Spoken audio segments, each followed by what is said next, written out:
I'm Frosty8536, and tonight we're holding a food fight. So in today's episode, we are going to be making some nachos. Now, the format of today's episode is we're going to be making the nachos first. I'll show you what ingredients you're going to need, the method that you're going to make, and then you'll see the end product. Then straight after that, we're going to take those same products and we are going to compare the prices of the same product between two different shops.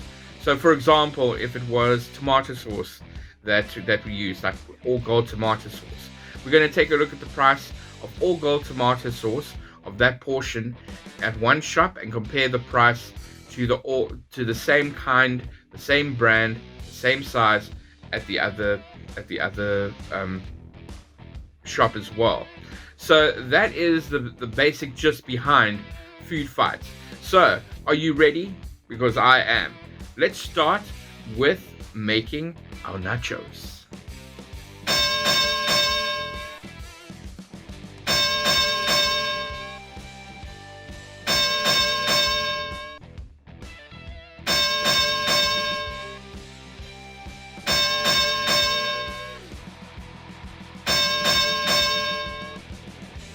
Before we start making the mince, what we're going to do is we're going to do some preparation. So as you can see that there is a substantial block of cheese over here. For this dish you actually need a lot of cheese in order to do this. So what we're going to do is we're going to prep the cheese by grating it. So we're going to make a nice big pile over here. And then after that, we will sort out the Doritos chips. So everything is prepped and ready for when we dump the mince on. So in order to prep it, we're going to do some time aligning. So with a click, you'll see my magic trick. 3, 2, 1. And as you can see, with the magic of video editing and YouTube, we have grated this in under a second. So all of this cheese is going to go into the dish. So we're going to now sort out the Doritos, and we're going to move this onto the side over here.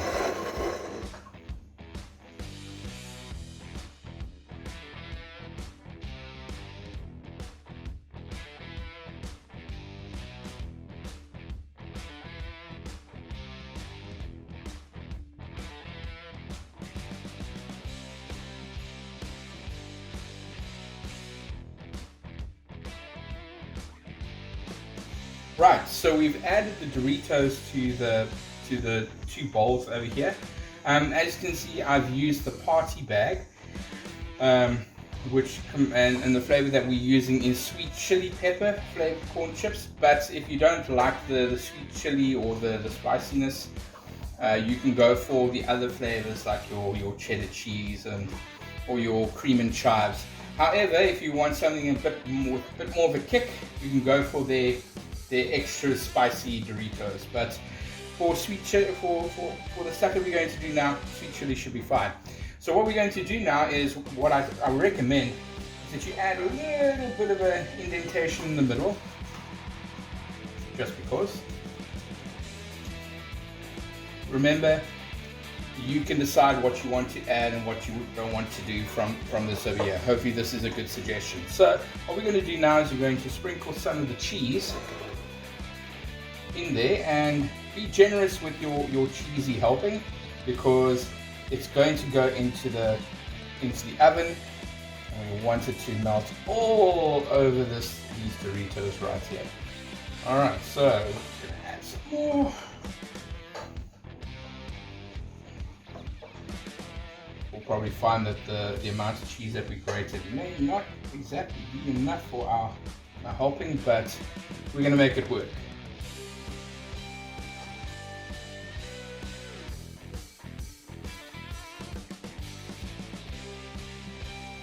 Right, so we've prepped this side over here. There is one or two more things that we need to prep, but as I said, it all depends on your choice. So we have this sorted out, And now we're going to go on to the extra preparation, the one more preparation. Now for the next preparation, we're going to be making some guacamole, avocado. For this you will need one of these, which is your avocado. And what you're going to do is you're going to cut it up, take out the avo inside, put it in, crush it up, and then add some spices of your choice. I recommend adding a little bit of salt, pepper. If you are that way inclined, maybe add a little bit of mayonnaise, or add some chopped up tomato to it, so it makes it a great guacamole. We're not going to do that tonight, and I'm not going to show you, just because that the avos that I bought still need to ripen a bit. So what I've done is I've gone to a shop and I've bought pre-made guacamole already. So there's a lot to go on. I like putting guacamole on my nachos because it sounds very Mexican, obviously, or Spanish, depending on what you want to say. But also, it does add that balance that you want, because remember, we're putting cheese in. It's going to be salty as well, coming from the mince, but then we're also adding the plain and the sugary goodness of the yogurt and the avo as well. So it's all these things that we're going to be putting together. Now up next, we're going to start prepping ourselves for the mince, and we're going to start cooking that up. So let's get right to it. All right, back in business. So what we're going to do is we're going to now add the mince in. As I said, I'm going to put a combination of lean and regular. We're going to put a substantial amount in. It all depends on how you feel. If you don't want to put regular mince in, if you want to put soya in, that is totally, absolutely up to you. You'll also notice that I'm not really putting any oil in, because there's a lot of juices in here anyway, so we're going to rely on that for all our cooking.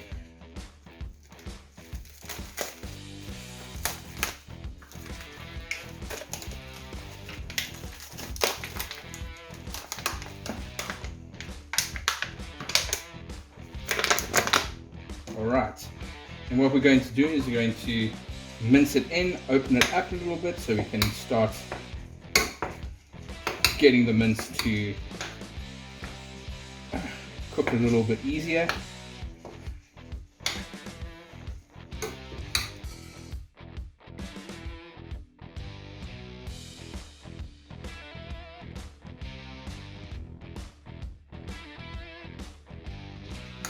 All right.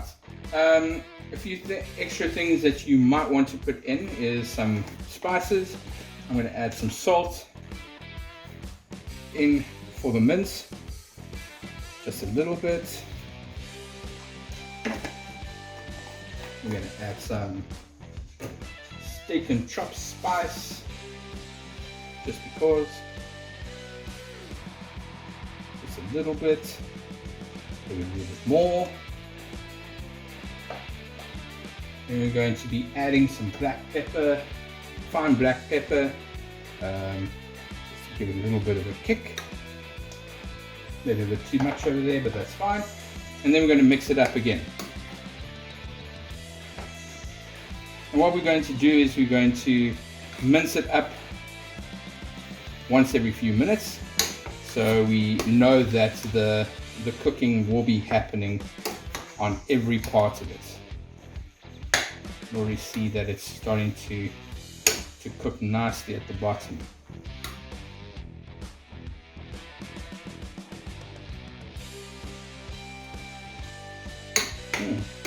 Starting to cook up nicely. But we want it to be really nicely cooked on the side of dry. The reason for that is that we're going to be adding some sauce in there. And once we put everything together and we put it in the oven, we don't want it too moist, otherwise the Doritos will start getting soggy in the middle. And we want to try and prevent that a little bit. We do want it to soften up a bit, but we don't want it to turn into We don't want it to be very soggy.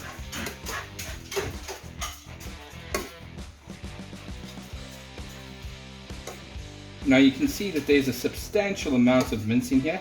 It all depends on how much mince you want to put on top of your nachos.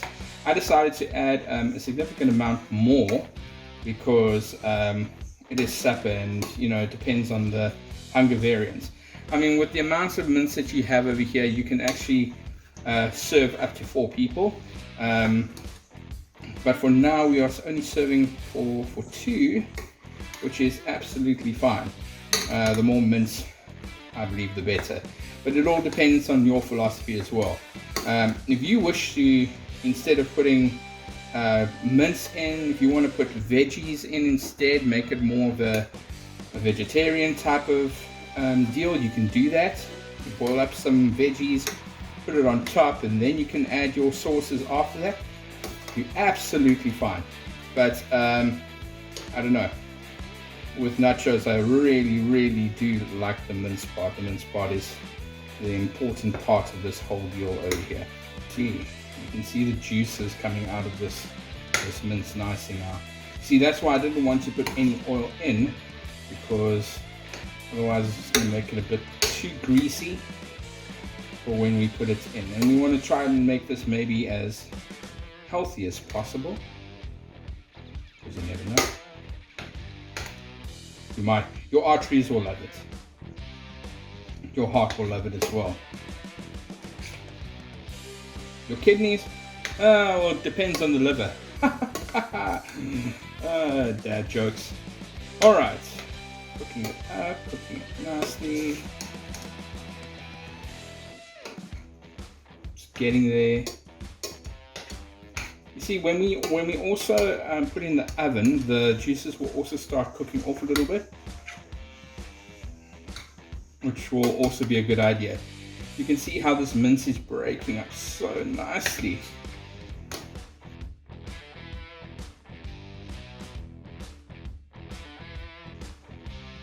I say we can leave this for a few more minutes. We can turn the temperature of this oven maybe down to 6.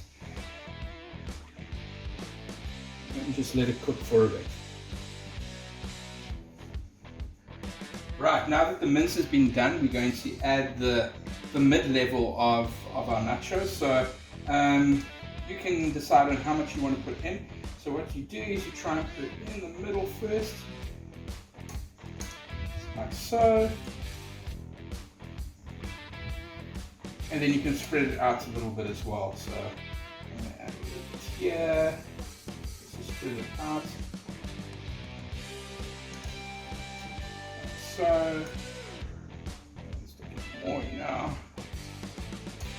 Try and put some presentation in. And you know what? I think I'm going to put all of it in. Just like that. Nice. Okay, we want to try and keep as much of the juices off. Even though some people might be saying, oh, the juices are the best part. Remember what we said, and we want to try and accomplish is we want to try and keep the crispiness of our nachos. You can't do that if there's too much juices going on, because for the next part that we're going to put on, there will be more than enough juices to go around.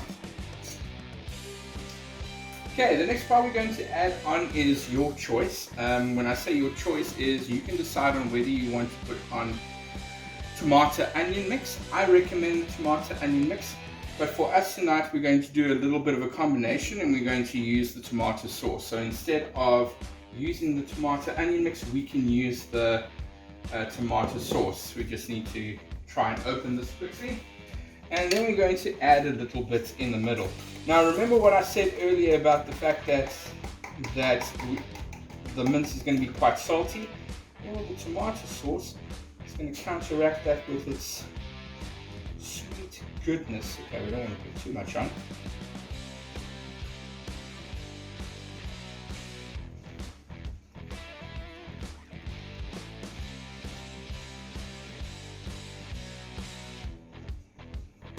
Okay, so it'll be nice and sweet.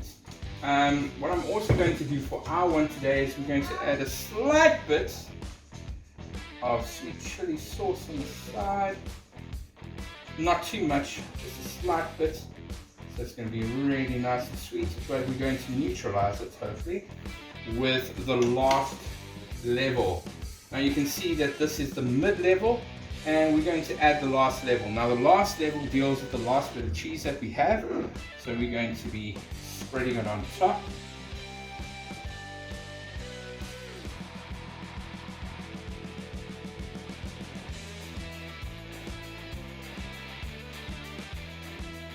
You can see the different levels, but we're not done. Okay, now we'll be adding our mashed up guacamole right on the top over here. Let me spread it down a bit.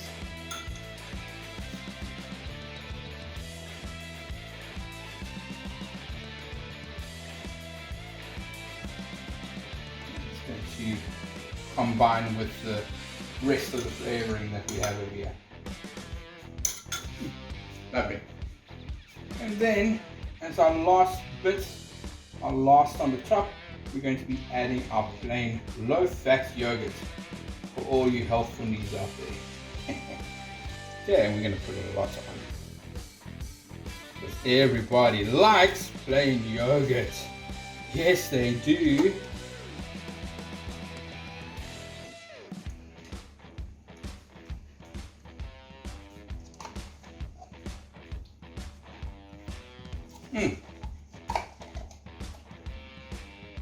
Even better. Nice. Okay.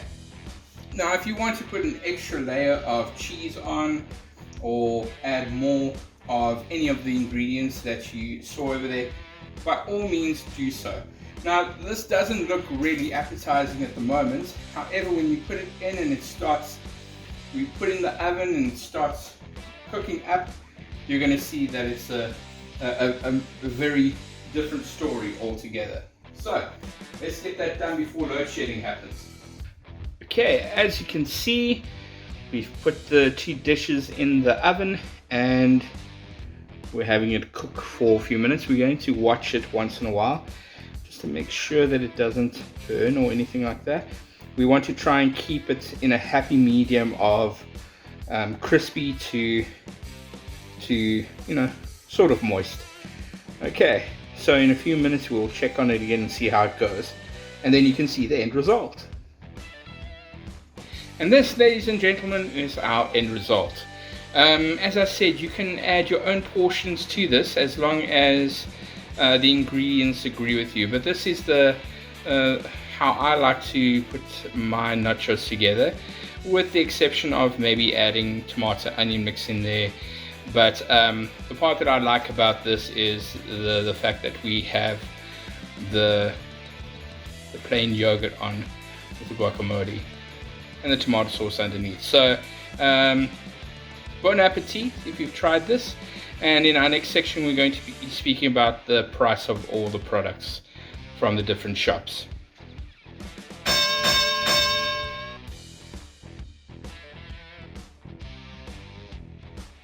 Alright, ladies and gentlemen, tonight's matchup is between Shop A and Shop B. Now, before we get into all the amounts that I worked out, I just want to give you a reason why I call them Shop A and Shop B. Well, predominantly because I don't want to get sued, but it also keeps it, more on a level playing field.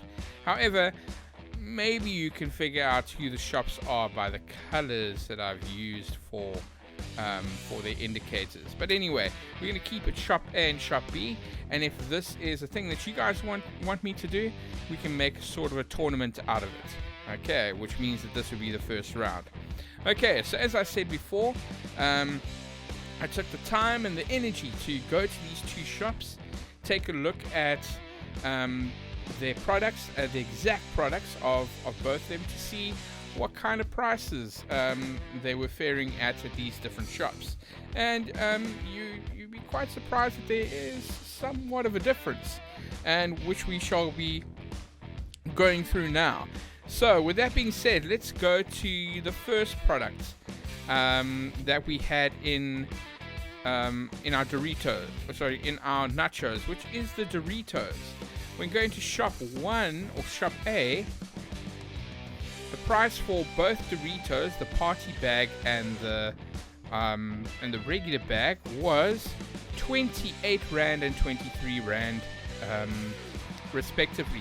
These are rounded up prices because we can all know that if it's 27 Rand 99, we are actually saying that it's 28 Rand. So let's call spades for spades and rakes for rakes. Okay, so that's shop A. Shop B, though, quite interesting. Their prices were 30 Rand and 22 Rand respectively. So that means that the party bag was a little bit more expensive than shop A. However, the regular bag was 1 Rand cheaper than the other one. So good on them. However, I think this round will go to shop A. Yes, it will, but not by much. Okay, so then for the plain yogurt, we chose to go for Parmalat Smooth, plain low-fat yogurt, the small kind. In shop A, it was going for 10 Rand. Not bad. Shop B, however, it was going for 13 Rand. Okay, so when it comes to affordability, shop A wins this round again. Well done. Then when it comes to the tomato sauce that we used the original all gold tomato sauce, 700 mils. In shop A, the tomato sauce was going at 39 Rand. Whoa, inflation, eh? Then shop B, it was going for 38 Rand. So this round goes to shop B by just 1 Rand. Well done, guys. Keep it up. Alright, then next we had to buy 2 avos for our guacamole. As I said before, I made the took the ready-made guacamole, but if you want to make natural, all tasty guacamole, I suggested 2 avos for you. So, shop A, avos were going for 22 Rand. That's 22 Rand for both avos. Shop B, the price was 30 Rand. What's going on, shop B? An extra 8 Rand. Where are you getting your avos? Alright, so in this one, shop A was the clear winner by 8 Rand. Well done. Alright, so now when it comes to the cheese, you'd be quite surprised to find out that I couldn't find this specific cheese in both shops. Well, I couldn't actually find this cheese anywhere around. It was an enigma. So what we did was we went for the Parmalat cheddar, which was an 850 grams. So when it comes to cheeses, I took a look at the Parmalat as an alternative. Now, this is a very interesting one. So for shop A, the cheese was going for 129 Rand, and that is for 850 grams. Shop B, the same cheese, the same block of cheese, same size, same gram, same everything, was going for 155 Rand. I don't know what to say about that shop B, but clearly the round goes to shop A. Alright, and then last but not least, we are looking at the mince. Remember, we took a look at lean mince and regular mince, putting it together. So the prices that you're going to see over here are for both of them put together. So for shop A and shop B, we can see that there's a clear marked difference. Shop B has won this round quite convincingly. So shop A, 78 Rand together. Shop B was 65 Rand. Alright, when we tally up all the numbers, the winner by, I would say, a complete landslide because of the cheese, and the most affordable way to buy your products for your nachos and make it is shop A. So well done, shop A. If this series continues on, you'll be going into the second round, and we'll do it like a tournament type thing. So thank you very much, guys, for putting up with me, and I hope this is quite a telling thing to help you build up awareness that at different shops. You can get different products, and hopefully this will help you try and save some money here and there. And with that being said, guys, take care of yourselves and each other.